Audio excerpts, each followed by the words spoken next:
BJP హవా కనిపిస్తుందని చెప్పేసి కూడా అన్ని టీవీ ఛానల్స్ మనం చూస్తూ ఉన్నాం. దీన్ని ఏ విధంగా తీసుకోవచ్చు? రాష్ట్ర వ్యాప్తంగా కాంగ్రెస్ పార్టీ హవా నిజామాబాద్లో కూడా కొనసాగింది.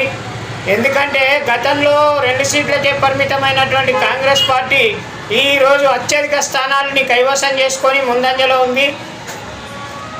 ఎందుకంటే రేవంత్ రెడ్డి గారి పథకాలు నచ్చి ప్రజలు స్వచ్ఛందంగా ఈ యొక్క ఆర్టీసీ బస్సు ప్రయాణం అయితేనేమి, ఉచితంగా 200 యూనిట్ల కరెంట్ అయితేనేమి, తర్వాత 500కే గ్యాస్ సిలిండర్ అయితేనేమి, సన్న బియ్యం పంపిణీ అయితేనేమి ఇక్కడ కూడా పనిచేసింది. కానీ కొంతమంది బీజేపీ వాళ్ళు తప్పుడు ప్రచారాలతోని అడ్డుకోవాలని చూశారు.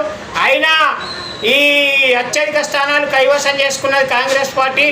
రేపు మేయర్ పీఠాన్ని కూడా కైవసం చేసుకుంటుంది, దాంట్లో డౌటే లేదు. కాబట్టి పిసిసి అధ్యక్షులు బొమ్మ మహేష్ కుమార్ గౌడ్ సారథ్యంలో, రాష్ట్ర ముఖ్యమంత్రి యనమల రేవంత్ రెడ్డి గారి సారథ్యంలో కాంగ్రెస్ పార్టీ అనుసరిస్తున్నటువంటి అమలు చేస్తున్నటువంటి సంక్షేమ అభివృద్ధి కార్యక్రమాన్ని గడప గడపకు తీసుకెళ్లడంలో కొంత మేము విఫలం చెందాము. అవన్నిటిని కూడా సమీక్షించుకొని భవిష్యత్ కార్యాచరణలో తీసుకుంటాము. కాబట్టి మహేష్ కుమార్ గౌడ్ గారి నేతృత్వంలో యువ నాయకులు వారి నేతృత్వంలో కాంగ్రెస్ పార్టీ ఇంకా బలపడుతుంది అని సందర్భంగా తెలియజేస్తున్నాను. జై